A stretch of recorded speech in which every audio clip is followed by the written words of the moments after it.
how many tools do you need to run a GTM org? Like, how many people do you need to screw in a light bulb? So I think our consensus is between 27 and 35 based on all the infographics on LinkedIn. Dude, that would have just taken me weeks. I don't know if I ever would have done it. And then it would just would have been like team calls and wasted time and a lot of non-answers and boop, just these people are real, topics real, an agenda, something you actually discuss.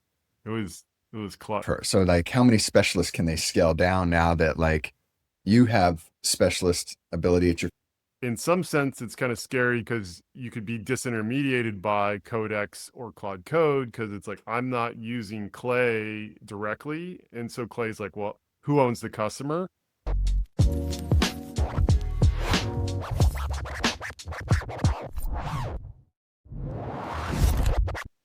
I have too many windows. I don't even know what this is. Let's say it's a 39-inch, 40-inch screen. It's like a little panoramic. I just lose the windows. I'm like, where's my content? What's going on? So, what kind of monitor setup do you have? So I work off the laptop and then I have a second monitor to my right. It's only like a 25 inch. So, but yeah, so just two. And I keep Well, do most of the work on the laptop monitor and then just have like my calendar and other ancillary windows on the other one. And then I just move them over. nice. You're better than that. So hopefully this records. It's being funky. But yeah, so we've been joking. How many tools do you need to run a GTM org? Like, how many people do you need to screw in a light bulb? So I think our consensus is between 27 and 35 based on all the infographics on LinkedIn. And so I'm a big fan of AdamGTM.com. He posts a lot. He does a lot of like pulling together of data, and curating it, which I thought was really interesting. In this new world, I also thought he's basically looked at like the different categories and the GTM players in each category. So we've got traditional SaaS going headless. I think of CRM. You got your AI native GTM challengers, ADIO, Clay, what come to mind, your coding harnesses, Cowork, Claude Code, Cursor, Codex. I think he's got Lovable and Replip in here too. Your orchestrators, N8N, Zapier, Make, also Clay, which I didn't realize they do a lot of workflows. Let's see, GTM tools. I'm not as familiar. So, and then you got what is it? What is this? Like the AI. yeah, AI search engine stuff. Yeah, first marketing text. I'm not as familiar with these. This is SEMrush, I think. So, but this is pretty manageable. 6 categories, like, okay, like that's, and then you see some names repeating in here. So, I mean, I use Salesforce, I've used HubSpot, but did anything come and surprise you when you look at this link of the top brands? Yeah. I mean it of the brand names we know and are sitting here. I still just like I and maybe this is we should do this as like our one of our future interviews is we need to find this GTM guy who uses all these. They don't, So, I mean, I don't think they exist. They ask Claude Code to create an infographic to use them. Because how many tools do you use, man? yeah, I mean, I've got the Salesforce. I've got like we have our MCP, so Salesforce, which taps into ClickHouse, which is where the data sits, and Vercel, so I could like spin something up and like push it to Vercel. What else am I using? I mean, Google Sheets to like push out the proposals, and you have it. We have 4. Yeah, and Come on, I man. mean, You're better than like this. like, and then I have like my LinkedIn Sales Navigator, and then on occasion using like Apollo for data enrichment, but that's not like a daily tool. Like I'm not data enriching like leads on the daily, right? Like it's like, oh, hey, here's a batch. So yeah, I mean, I would say 3 to 4 core. Yeah. But like that's said, like there's like that full stuff. And then you have like Lovable and they're like, what GTM engineer is like, I guess using Lovable is he just spinning up like POCs and being like, here's what it looks like. And I'm using Lovable. And I would say, well, why aren't you just using, Cloud Code or, you know, Yeah, I agree. I, I always hear people using Lovable as kind of their prototyping engine, and then maybe that generates the initial design, and then they go and they use Claude Code. So it's like a quick MVP-ish, you know, prototype, so to speak. That's what I'm hearing most, but It's I mean, so for me, I know I'm not a full GTM stack guy, but just because I work at a large company day to day, but so we use Salesforce, most Fortune 500, like our Salesforce customers. And then I use Quick, which is kind of our Claude cowork, just the desktop interaction because it has all the MCP servers. And it's just that's I think so obviously Excel, PowerPoint, Salesforce, but because we're not in a transactional business, everything's usage based. It's a little bit of a disconnect. We can't track our revenue all the way in Salesforce. I'm sure Azure and GCP and any usage based companies the same. Versus like, oh, you signed a contract for $1 million, this many seats. You know what you're going to build the next like 12 months, right? That'll be a lot easier and cleaner. So I rely a lot on like our MCP servers into the different systems, whether phone tools. So like I took an EBC agenda or topics. I was like, okay, take this that worked well. If I wanted to do it in Washington, D.C., what could I do? So I went in and checked all the phone tools, found comparable people. Oh, which one do you want to swap? I was like, okay, well, we don't have security, but we have compliance. Oh, we don't have, this, but we have public sector and FedRAMP. I was like, oh, that's super cool. And then New York was like, there's a little bit of more of a FinServ twist on it. And so then I shipped that out to my team. I was like, hey, check this out because we're already talking about doing like another EBC next year. That was so, dude, that would have just taken me freaking weeks. I don't know if I ever would have done it. And then it would just would have been like team calls and wasted time and a lot of non-answers and boop, just fucking these people are real, topics real, an agenda, something you actually discuss.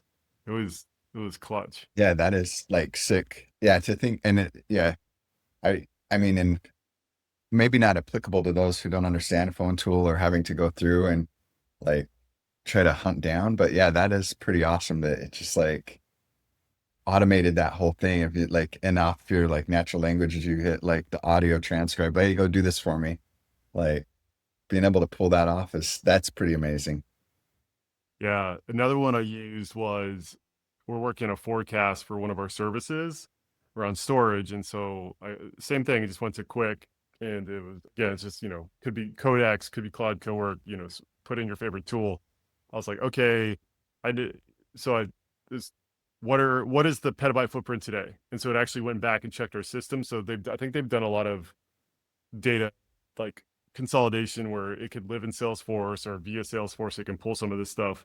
And so it's like, okay, here's the footprint of data. Let's say it's 10 petabytes. So it's like, okay, over the next XY 3 years, 5 years, if it's going to grow to 50 petabytes, build that model out, give me public pricing, give me a linear ramp. And so, it just did simple math, but it took like, 50 minus 10 divided by 60 months, scale it up, public pricing. I told them which tiers I was going to use. And now I can go and have a conversation with my customer because whether it's their ramp and then compare it on actuals. And it was funny because I was looking for a specialist because I'm trying to think like, do I need to tee up a meeting with their CTO and our service team leader for S3, right? It's like, is 40 petabytes a lot? I mean, it is, but it isn't, depending on what you're doing. Hit up the specialist and she's like, yeah, that's meaningful. Do you want me to put together a forecast model? And I was like, oh, well, yes, but here's what Quick did. And so it was like, okay, this works. And then we have a call on Tuesday. So it just compressed all of that really rapidly. And then I've been partially just because like the stuff we talk about, I sell infrastructure platform all the time, but I've been talking to some of my Salesforce counterparts, kind of like you. And so I'm trying to figure out how AWS and Salesforce can kind of go partner, if they've got now they've got a headless CRM, but, how are you handling all your call transcripts? How are you pulling your product led growth signals, your churn data? Are you pulling in tickets and customer sat? And so you can get an interesting profile. So my thought is like, it'd be cool to do like a 2 to 3 day workshop with like AWS and Salesforce and the customer. And so what I did is I'm trying to pitch the chief revenue officer and the CFO on this and the Salesforce team. I have to convince all these motherfuckers. So I'm sorry, inappropriate language, but Quick pulled together the deck. So I was like, go look at, so I knew that you use, Salesforce, like Rocks, let's say Gong or whatever it is in Lovable or Clay. I was like, go look at all their websites, go look at all the main use cases, assume this, flush out all the major functional use cases across the CRO, CMO, CFO, but it built me a 15 like slide deck we iterated a little bit on like the actual uplift that would come from these. And it was legit, dude. Yeah. I think so. I'm gonna present it to the partner team next week or my peers over there and see what they say. So it's kind of crazy. Yeah. No, that's another like sick example. And it's this thing like, yeah, your speed and the compression and the like, um, I would say like the speed of innovation. And this isn't like a knock, like, oh, you didn't innovate anything, but like the fact that you can take like a, it's called a business development idea. And rather than spending like cycles trying to like articulate and draft it and be like, oh, let me go pull this and, this makes sense. I'm gonna piece this together. You just articulate it through your verbal, like, hey, this is what I want to do. And like, go do this. And then it comes back. It may be in 100% fully deliverable format, or you have to iterate, but something, yeah, that would have taken you probably a few weeks. And then you maybe would have just been like, I'm gonna ship it here. And what do you guys think? Like, do you want to do this? Like, and they'd be like, it's sort of half-assed, but That's always what would happen. You'd maybe get it 70% of the way, and then you try to recruit the team.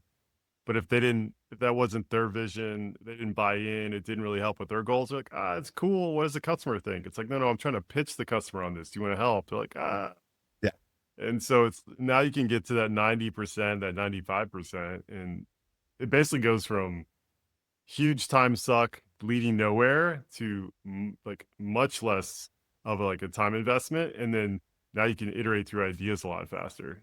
It's yeah. I have a similar one I'll share. Here's how we're using and like real world, like service integration. yeah. But I want to touch on your specialist one real quick too. So the fact that you were able to bring like the forecast or the data to her, him, and before, and they were like, oh, well, we can do this. And you're like, oh, I already have it done.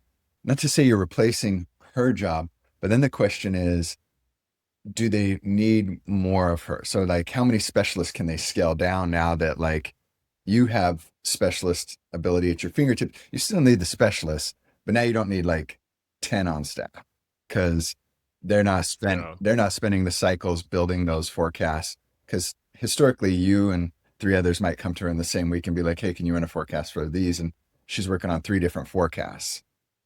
Yeah, it's a great question.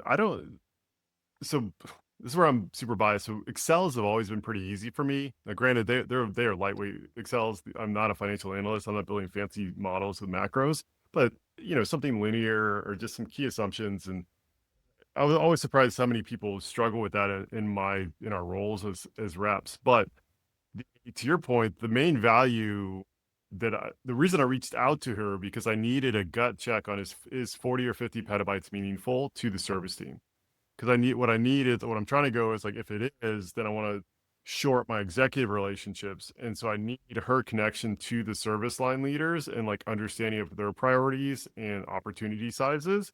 And so to your point, you know, that was not the most value that she's going to bring. Could she scale out? I think so. If you're keeping that is the only function that she's doing, or maybe she can invest more time, with other customers, because on some specialists, at least there's always been an interesting balance where like, oh, I only cover 100 customers or 50 customers because I can't scale out. And so you had to go the whole, what do they call it? Like TFC, technical field community, put in a ticket, an opportunity, chase it for 7 days to get somebody on the phone. And then they go back into the pool because they have a day job. So I think overall it's more augmenting the work so that we can do more. Yeah. Yeah. Well, so you can do more and then you don't need to hire more headcount. Well, I heard this interesting quote. If you can get more productivity per person, isn't the incentive to hire more people? Like if you can get more output, Yeah. not productivity, you can get more output. Yeah. No, that is definitely, then I wonder, and I don't know what the right like terminology would be, but then you could use like a space like mine as like, okay, so now I'm doing the work of what would typically take, let's say 3, but you go hire another version of me and they can do 3. But is there that much demand? So like I guess the supply and demand of like just general like Econ 101, like what point is the demand just not there?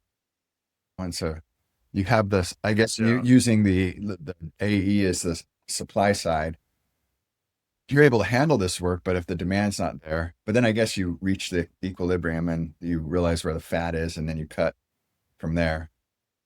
Yeah, or you might have the challenge of your output per person's gone up for that scope, but you're not selling more storage. So why would I hire more people?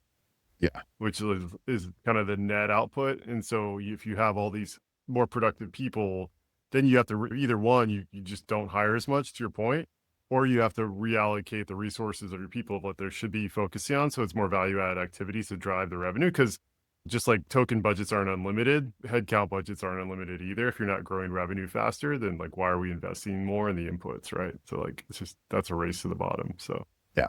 100%. And then, I mean, that goes back to like, I think one of the GTM ones that you sent his like in his like title or bio was like helping companies grow without headcount. There was like some little like thing yeah, like that. But I was like, if that's what you want to, that's good. Like, yeah, that's a pitch. But yeah, on the operator side, similar stuff that I played with like this week is again, like using like getting something in the hands of people, or I don't want to say getting a product to market quicker, but we have some, I don't want to call it billing, but we have some users who are consuming more than we're earning on like API requests. Let's just call it that. Cause we have, yep, if you're consuming our API, our workload is we're paying AWS and all of our whatever workload is combined in that request. So there's a cost to that. But if you're not generating enough revenue, and we generate revenue per se off of like, let's call them swap fees. So it's volume. If we're not doing that, then we're like subsidizing all the requests that you're coming in that are above and beyond what we make off of you. So then we have a negative profit margin. For me, literally this week, I just went into Claude because I was like, I need to solve this. Like we shouldn't, we have customers who, yes, they're generating revenue, but they're consuming more than they're generating. And then so basically just, hey, Claude, pull me a list of all of our customers and tell me their revenue generation to consumption, what that looks like. And then my follow-up to that is based on this, if we were to charge a consumption model of the API requests at X amount, what would that revenue look like to help us offset, or for people that aren't consuming, they have like their default, like you have your revenue and then anything that your revenue doesn't cover, you have to cover through a consumption model. What does that revenue look like? Unlocked like per se, like an additional 350,000. But then I was like, help me write the business use case and basically the PDR for this of why we should turn this into a subscription-based product consumption model as addition to like our current plans. So that was like something in the past that would take me forever because I'd have to go and write the queries, pull all the consumption, look at what they were billing, match that up. yep. But yeah, I did it like in 5 minutes. Dang, dude. Yeah, you should check out I didn't read this because I'm not in the pricing, but the growth unhinged pricing used to last 18 months. Now it's down to 6. It's so crazy because we use Descript and they switch to the credit model, and I'll get the alerts halfway through the month, like, oh, you're over 50%. Do you want to top up? And I haven't had to yet, but yeah, it's like I'll pay for it because it's worth it because that means I'm editing more content. But it's kind of interesting. Everything is going this way. You have kind of usage based and less seat based, and it's a new paradigm. I don't know where the moats are going to be. It's kind of an interesting transition. So that back to Adam, let me pull this up. He was calling this out around. This is a trend in, I would say, usage. So the summer of CLIs, command line interfaces for go-to-market, right? So these go-to-market builders, and they're using Clay and Apollo, Zoom. Then you got HubSpot and Salesforce. So there's been this whole shift in this Q2 essentially of 2026. Instead of relying predominantly on the UI, the web interface, going to log in and you do the work, it seems like there's been this shift to GTM quote unquote non-technical, which at this point I don't even know what you consider non-technical if you're building fucking websites when putting them on Cloudflare. Is that not like, is the bar for non-technical gone up or down? Like, Yeah. so it's like the bar for technical is this high now because everything's shifted. But I digress. And so what does this mean And so MCP, what I've found with MCP connectors, model context protocol, is it's highly inefficient with tokens. And it's just very chatty and it burns through things. And now with this whole like pendulum swinging back on cost optimization and what is the output we're getting are much more straightforward. They've been around for forever. GCP has a CLI, AWS has CLI, Azure has CLIs. And so essentially you can just download, install your Clay or Apollo or HubSpot Salesforce, open a terminal, and call the functions, give me all the leads.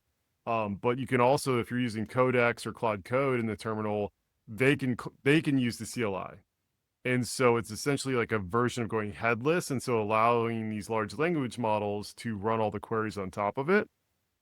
In some sense, it's kind of scary because you could be disintermediated by Codex or Claude Code because it's like, I'm not using Clay directly. And so Clay's like, well, who owns the customer? But you still have to have a Clay account. But the hypothesis here was there's so much more unmet demand if we can sell essentially to the agents of GTM engineers because they're using and building agents. We need to allow them to consume our services faster and at a higher scale. So it's kind of an interesting premise. And we just saw the like quarterly results of Amazon, Azure, and GCP. I mean, just sick blowouts on the picks and shovels of the hyperscalers. And so it's going to be interesting to see, Salesforce and HubSpot I know are public. I think Zoom info might be, I'm not sure, but what happens in the second half? Like, are we going to see a dramatic increase in usage and maybe a shift of like mix from seat to credits? Um, yeah, I don't know, man. What do you predict? But this seems like a quarter. It's almost like summer of 2026 was a big pivot for GTM. Yeah. I mean, I'm probably biased, but I would say, yeah, the consumption, I think it's the smartest way for, the companies. And I don't know if users understand it. And so I think a lot of times they think, oh, it's only $30 per 100 requests or whatever it is, like that's fine. That's much better than paying $300 a month for a seat. But then they end up paying 750 for like everything they're consuming. So it's sort of like play at your own risk, read the fine print. Yeah. So I don't know. You can't fault the company for doing it because they're like, well, it's consuming. Because at the same time, if you're consuming that much, you should probably be paying for it. Yeah, exactly. But it's interesting, as Jensen said, he's emphasizing it's a weird concept. He's saying if your CEO is measuring AI, then get a new CEO, measuring the ROI of AI. Because essentially there's this, and everyone's talking their own book, so you got to take it with a grain of salt. But yeah, just play with AI because we're in the learning phase. Like you can see the promise of the technology is so great that in 2 years we're not even going to understand. Like we can't even fathom what we'll be able to do with it. But it's hard to say like where the value capture is. So yeah, if you're trying to get a short-term ROI, you're dumb. That was kind of the hypothesis.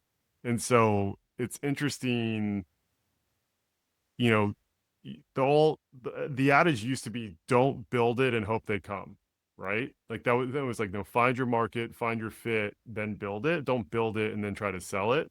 And so we're in this kind of weird pendulum where it's like all these GTM engineers are building more and they're spending more, but if everyone's doing it or you don't figure out your niche fast enough, there's only the same amount of customers out there in my mind. So it's like you can spend more money and not grow revenue at the same pace as your expenses. Happens all the time. So it's like you really have to take a step back and holistically look at this stuff. I hear these horror stories of people just default to the smartest model. So it's not even that you shouldn't be using LLMs this much. It's just you need to have the model routers, the prompt evaluations, and the budget checks to make sure you're not just like driving a Ferrari to the grocery store and then hitting potholes. Yeah. Yeah. Or you just have all those, what was it?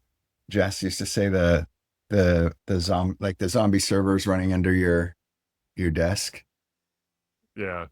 you know, that are just like running, or even in your like AWS account, you just got all these EC2s that are just running that, you're paying for. Yeah. Well, let's there's some interesting quotes. So Forbes had this panel in Canes, which apparently is a while ago, but I just saw it got promoted on my LinkedIn tweet, our feed. So I thought this was kind of interesting. So the panelist star that I liked the most was the CMO of McKinsey. And so he works with customers and he's a CMO. So, he dog foods what he sells, which is always is a great position to hear from and learn from. So there's 3 other people on this panel. So I don't know all of them that came from him, but one of the things that stood out here was the 7%. So only like 7% of companies have scaled AI across their business. So there's like still a tremendous amount of opportunity here. Change management, for every AI dollar spent, you're gonna have to spend 3 to 5x on like change management, enablement, process changes. The faster, better, not cheaper is the Uber story. Data readiness. This has been around forever, right? Like you got to have clean data governance or you can't get anything out of it. There's talking about if you're going to run a Gen AI pilot, kill it in 2 to 4 weeks if it doesn't work, which I thought that's actually pretty good. Like if you can't figure it out, then like just iterate and move on. Let's see. And then growth, not cuts. I think this is the big one. I think we're starting to kind of spiral out of the like we need UBI, universal basic income, because there's going to be no jobs. But cost savings case is the easiest to approve and the smallest available. So if you're just focused on cost cutting, then you're probably going to lose to somebody who's thinking bigger. So, and then they're saying like this really needs to be led by business, not IT. So I don't know, man. It just feels very deja vu. Like every technology shift before, it's like it's different but the same. Yeah, yeah. What's history doesn't repeat itself, or history doesn't. What is that? Doesn't rhyme. Those who don't understand or don't understand history or haven't read history are destined to repeat it. Well, that too, but like history doesn't rhyme, but it. I don't know. Oh yeah, history doesn't repeat, but it rhymes. Yeah. I think that's something like that. Yeah. Yeah. So Truly. yeah. With that said, and I think about this in total tangent is, so what is the next financial crisis? Because with all of the technology like cycles, it's always followed by something either related to or just adjacent, in the timeline of history. Yeah, that's hard to say for obvious. There's so much going on in my mind. I don't know what you're thinking, but you got the war in Iran, you've got the budgets putting pressure on 10-year treasuries, which everything borrowing's more expensive. The war in Iran's driving fuel costs. That's inflationary. Deficit for both the war and social programs. Then you've got the circular financing. For me, I'm not as worried about that. I mean, unless you have like a step function change improvement in like memory usage, right? Like you get so much more efficient where you just have so much idle capacity. I think what we're seeing now is the leveling out of the token maxing, if not dip. And that's for that cohort of early adopters is going to shrink their budget or flatten it until like they kind of find new use cases. But then I think the broadening out of that as you cross the chasm is going to more than make up for that, because they're going to have to go through their own learning curves. But also that's a much larger market. Like there's like, we're still in single digits, 7% of all AI companies, right? Like, at least 10x, right, over the next 10 years. So it's kind of crazy, but it is hard to fathom. Like we're talking about trillions of dollars in investments, but we're only at like 100 billion in revenue this year for these companies. But it's, I don't know. What do you think, man? Yeah. Yeah. It's hard to call it. And if I did call it, I'd probably be wrong. Yeah. But yeah, I mean, Smarter people than us. Yeah. I will say though, like all the bullet points you mentioned, like the war, all the things going on that, yeah, I think the cost of living is increasing more than my income. I will say that. Like, food in general is expensive in Hawaii. Things in general are expensive in Hawaii. That just comes par for the course. It's the cost of paradise, sun and sea tax, I call it. But I've noticed recently that I'm like, this is a little ridiculous. So I went to the store, just complete tangent, to buy coffee, just like a normal, like regular size bag of ground, coffee, $20. Whoa. Yeah. On sale. Luckily there was like a few on sale for 13, which historically it was like 9. Like I'm fine paying $9 for a bag of like ground coffee. That's a lot of coffee. Yeah.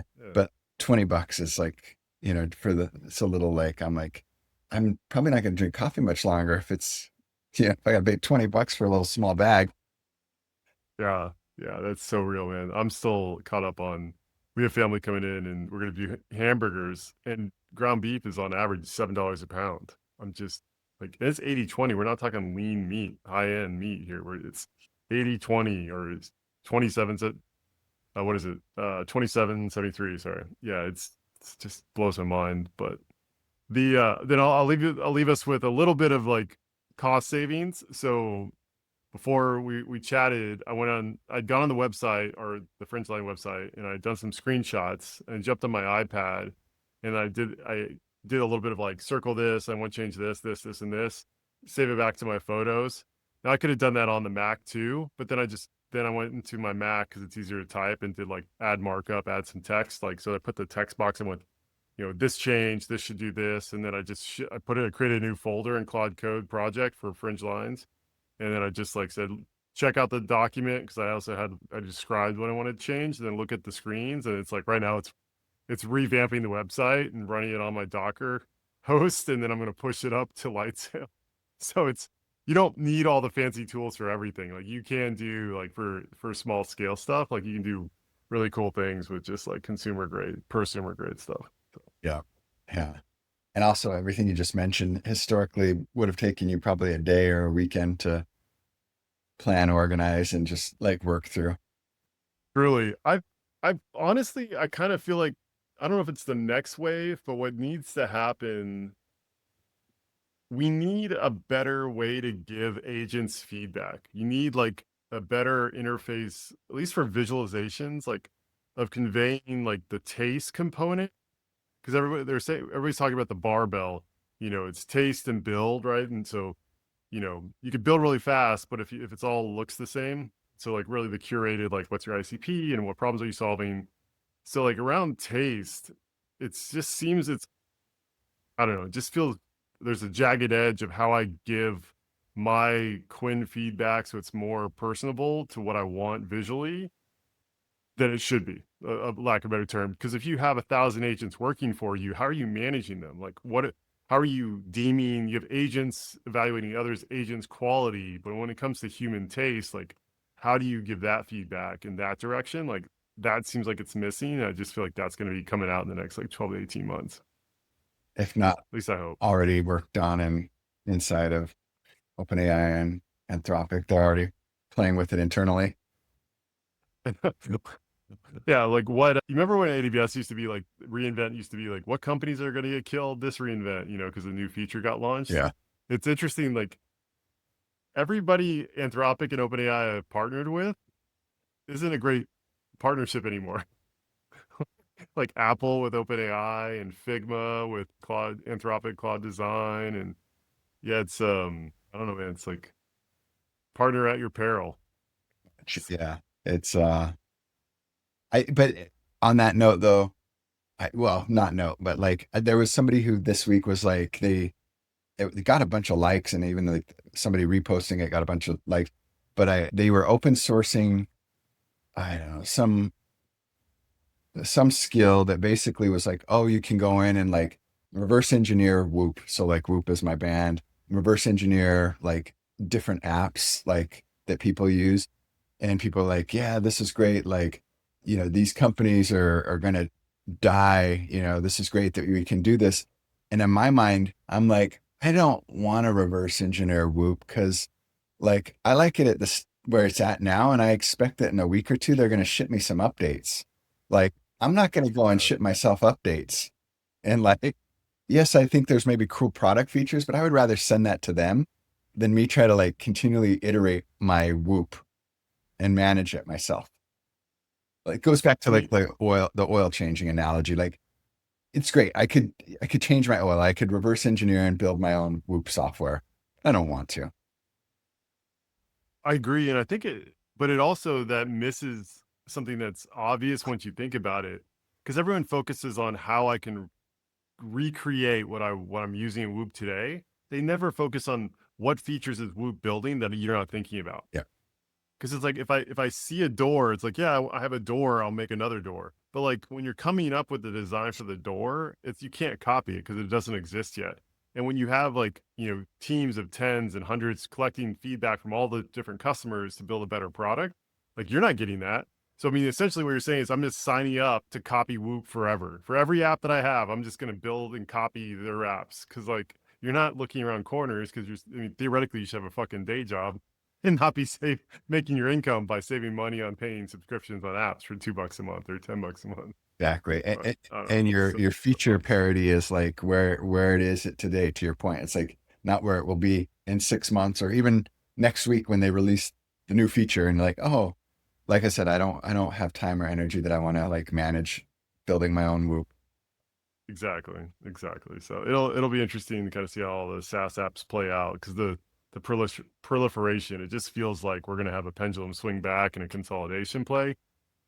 But time will tell. So we'll appreciate everybody for listening. Give us a like, give us a follow. Super helps us, and we'll see you next week.